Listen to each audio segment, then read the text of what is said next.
go. So you're on. Oh, I'm on? You're live. All right, we're back. We're having more fun in the kitchen today. By request from Sam Kopach, I believe. Is he home now or is he down in Florida? He never told me. Okay. Well, he might be in Florida. He might be back here in our hometown. But he's a college student studying down in Florida, law enforcement. And he asked me if I could hit him up with the recipe for the meatloaf from Rainbow Gardens Restaurant and Bar. So here it is. This is what it looks like.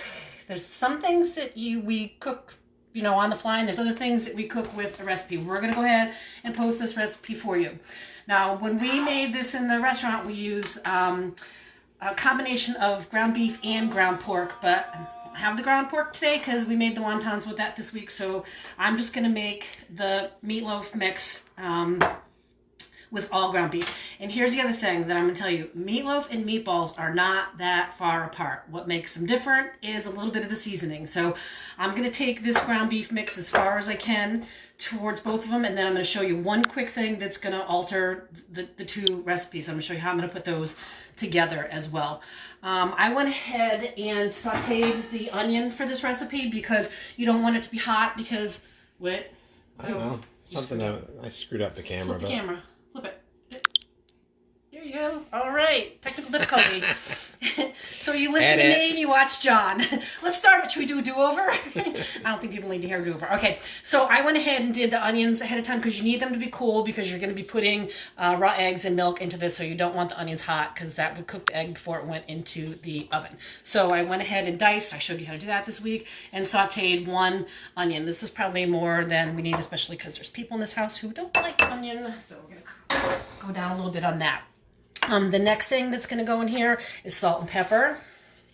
Salt and pepper goes in everything. I just keep the mix, I don't know, it's probably like 2 teaspoons. I use granulated onion and granulated garlic pretty much in everything. Now, if you don't like onion and garlic, all right, you leave it out. If you don't like it, you're used to eating without it. Hot pepper flakes. It calls for parsley in the meatloaf mix, but I don't have that out there in the garden, so I'm going to use this pesto that I have left over from last summer. I usually just grind up all my basil and make it in these little containers and freeze it, so that's going to be my herb flavor there. We're going to go with 2 eggs. This was an egg that I used earlier to egg wash crackers, which I made again because my family really liked that cracker recipe that we did this week. So I made it again. I don't know if you want to look down here quick. Instead of cutting them individually and putting them on the stone this time, I rolled the whole piece of dough out to fit the stone and made it fit on the stone. And then I took that cutter that I had and cut the pieces while it was right on the stone and baked it again. And these came out really good this time. I really love those. They're kind of like a lavash now. I also threw together today, because I am bored and I need something to do. We ran out of granola bars, so instead of going to the store, I had oats in the pantry, so I made granola bars for all of us today. It has some sunflower seeds, some oats, some flax, some chia seeds, some coconut oil. I'll probably do a version of that later in the week to show you guys how that goes too. Sorry, I went off track. Let's go back to the meatloaf. So we went with egg, we went with the pesto, the salt. We're going to put a little bit of milk to moisten it. This moistens the meat. And then we have these breadcrumbs from that honey whole wheat bread that we made. We had a little bit of bread left over because I had to do it 3 times to show you how to rise and proof. So I'm going to put that in there. Now, I'm going to use a glove today because I really don't want to use gloves because I know there's a shortage of them. And I do just want to say one thing. Whoever is taking their gloves off after they go to the grocery store and throwing them on the ground. We went for a bike ride yesterday to check out Platt Tech. There were 7 gloves tossed out of cars on the ground on Orange Avenue. Don't do that. That is not going to help this thing at all, all right? Dispose of your gloves properly, or don't wear them if that's how you're going to treat that, all right? That's my public service announcement. It just really annoys me. So I'm going to use this one today to mix this up. Get the egg in there, get the breadcrumb in there.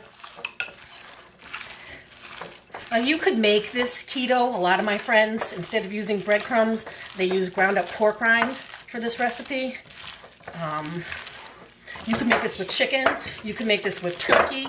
When you're making chicken and turkey instead of the ground beef and the pork, you might find you need a little bit more egg and a little bit more binding agent because it doesn't come together as well as the beef. So here's where I'm going to split this into 2 different items because And you'll see in 1 second. All right, so here's how you dispose of a glove.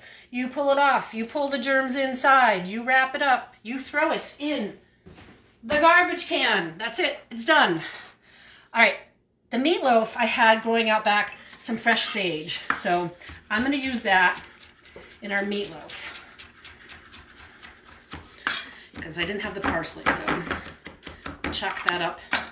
Throw that in there. I also had, growing out there, these little teeny tiny oreganos. So that I'm going to chop up and put into my meatball recipe. And I use the pesto for my basil, but I also am going to add to that a little bit of dried basil, just so that it really has that Italian seasoning. The meatballs get Parmesan cheese. The meatloaf does not. So I'm going to put this other glove on now so that I can finish mixing this up. All right, now this I'm going to put, you could put in a loaf pan and bake as a loaf, or you could put in another pan. I'll show you. You want to get the air out of the meat for the meatloaf, and then you don't have those big gaping holes inside it. So I sprayed this pan. And I'm not going to bake it like a loaf bread. If I were going to bake it like a loaf bread, I'd press it all down like that. I want to bake mine more like this, because my friend Carlos, who made meatloaf for us a lot in the restaurant, has this tip where he puts water in here to cook this. So now the next step for this meatloaf would be to cover it with foil and put it in a 375-degree oven and bake it for probably a half an hour. You want to bake it till the meat is completely done. You could use a meat thermometer if you want. You could cut a little piece off of it, check inside, make sure that it's not raw. So after this goes in for probably half hour at 375, the next step is you take it out, you pour any of this liquid off of it that's cooked and come down from it. You're going to see how moist this keeps it inside there with this liquid. And then you make up this glaze that's basically half barbecue sauce and half ketchup. And you pour this over the top of your already cooked meatloaf, and you go back in the oven for 10 more minutes. That's going to give it that magical glaze that you're probably familiar with from the restaurant. And that is it. It's meatloaf. It's not rocket science. It's so easy. So going back to the meatballs, and now you can make both these things in the same day, doing it just the way that I did it. And you would be able to have meatloaf for dinner with mashed potatoes, meatloaf sandwiches the next day. You could make up the meatballs. You could make meatball grinders. You could freeze them. You could have spaghetti and meatballs. This is a way to use one product and have different finished items, right? So meatball, well, you just roll it. And this is on, I put it on another sprayed sheet pan right here. And this is going to bake the same temperature, 375, probably for less time, 15 or 20 minutes maybe. You can decide what size you want your meatballs to be. Just make sure that they're all the same size, because they're going to cook evenly, all right? So try to get them all the same size when you go on there. And then these are going to get cooked, and when they come out, I like to put them immediately into marinara sauce. I know some people fry their meatballs on the stove. I just bake mine because it's easier, and as soon as they come out, I like to put, and I'd made earlier, quarts of marinara, so I have that from last night when we did the chili. I like to put the marinara sauce right on the meatballs, and they kind of absorb some of that. And then you can go ahead and freeze it like that, or you can have it for dinner, or you can freeze half of it. Cold meatballs for breakfast are absolutely delicious. Again, meatball subs, you can go back and make that pizza dough with our starter and make a meatball pizza with any of the leftovers you have here. And like I said, you can make this with turkey, you can make this with chicken, you can make this with beef. We made ours always in the restaurant with beef and pork. I just don't have that today. So this little meatball is a cheater meatball. And I'm going to just quickly wash my hands because I want to talk about one other thing.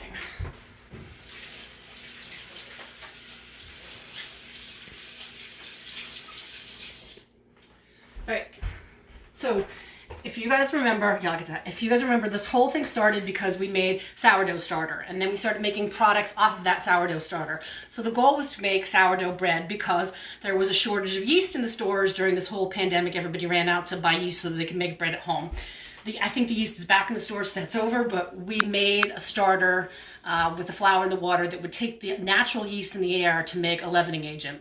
So I actually today finally went ahead and made my two breads, which they're not quite ready to go in the oven, so I'm going to let them go a little bit longer. But what I want to show you today is the key to getting really crispy sourdough crust. So I made this one in a little pan that I'm going to, after I do the steaming portion, because that's what makes the bread crust really crusty, that French crusty, sourdough crusty bread comes from the steam in your oven. In professional kitchens, they have steam ability already added to your oven. You just push a button, steam comes on. But we're going to create that with a little trick that I'm going to show you in here. So this would get the steam, and then I'm going to cover it and finish cooking this bread bowl, this loaf, in a covered dish. I only have one little covered dish that we used the other night for the noodle soup. So I made the rest into rolls. We are going to have probably turkey sliders tomorrow with these rolls. So one application of the loaf of bread toast in the morning and one application of rolls for some kind of slider or burger later. But it's not quite proofed as high as I wanted it to be at the time that we came on. So I'm going to let it go a little bit longer. But I'm going to show you one thing that I'm going to make a cut with scissors like this. And that's going to give you that crusty, this is going to open up when it cooks, all right? And then on this one, I'm going to give it like 4. Now I would wait till it was completely proof to do this, but I just want to show you guys the method, all right? Then what you're going to do is preheat your oven to 450. That's too hot for the bread, but the reason we're going to do that is because I've put a cast iron pan in the bottom of my oven right there. And before my bread goes in, I am going to add water. And see that steam come up right there? And then ideally I'm going to shut that, throw my bread in, and close it up. And that's how I'm going to create the steam effect that you need for the really crustiness on your sourdough bread. But mine's not quite ready yet, so I'm going to put it on top of the oven and let it go a little bit longer before I put it in there for that little technique. And I'm going to lower the oven after I do that because 450 is just a little bit too hot. That was just to get the steam activated. I'm probably going to cook this at like 380, 385, and I can also cook the meatballs and the meatloaf at the same time as that bread, or once that comes down to temperature now, I'm probably going to put this in and get that ready for tonight. Support your local teachers and paras. That's who we selected today. This distance learning is going to be really difficult for teachers. A lot of the girls who worked for us and a lot of my friends are teachers. My son is a para here in Milford.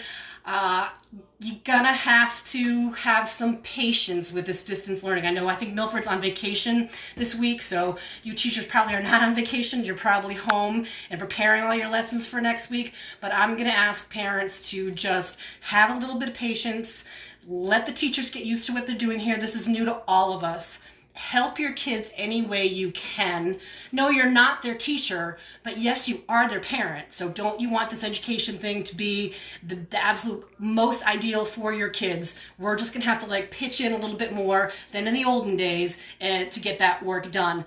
And also another tip I'm going to give is we're kind of sharing some of the computers here at home. Some of us have classes on Wednesday night, some of us have classes on Tuesday night. So when you're on the computer, if everybody else is like gaming and on the computer, there's not enough internet to go around. So if someone's taking a course online, set aside their time, you go do something else for a couple hours, let them do their learning. Now's a really good time to teach yourself. We have a lot of spare time. Learn something new. Teach yourself something new. I've had this origami paper in my house forever, and Jade and I pulled up an origami site on Pinterest and looked at a few things, and I've never been very good at it, so now's the time to practice that skill. It's very mindful, it's very meditational. So we saw this thing for paper slinky. This is the beginning of it. We have to make 64 of these cells to make a paper slinky. So I'm going to work on that this afternoon, and maybe tomorrow when we come back I will have a paper slinky for you to look at. But my point is, find something new, find something fun, teach yourself to knit, teach yourself how to do crossword puzzles, whatever, teach yourself how to garden. Find some way to use your mind while we're all doing this stay-at-home activity. Our feature restaurant today, John, is... We're going with our friends over at the Bridge House. And for those who don't know, Frank and Rick own the Bridge House and Bonfire, and they also bought that restaurant in the center of town. It's called The Founders. Used to be Rainbow Gardens, but we're give a shout out. I know Frank's doing Lobster, lobster, lobster. lobster. Lobster, lobster, lobster. Lobster, lobster, He's lobster. got lobster pasta. He's got lobster rolls. He's got lobster. I went on their site a few minutes ago. It's lobster, lobster, lobster Monday. And family meals Family too. meals to go. So again, Yep. if it's if there's any way you can support the Bridge House, we appreciate it. If not, check out all the other restaurants in town. But they also have half-price bottles of Bridge House wine. They bottle their own wine for Bridge House and Bonfire, and they have half-price bottles of wine which you could pick up with your lobster, lobster, lobster. So it's kind of nice and sunny out. Feels like it might be a beach day. Maybe guys go down and check out what they have and get some lobster for dinner tonight. Thanks for joining us. See you tomorrow.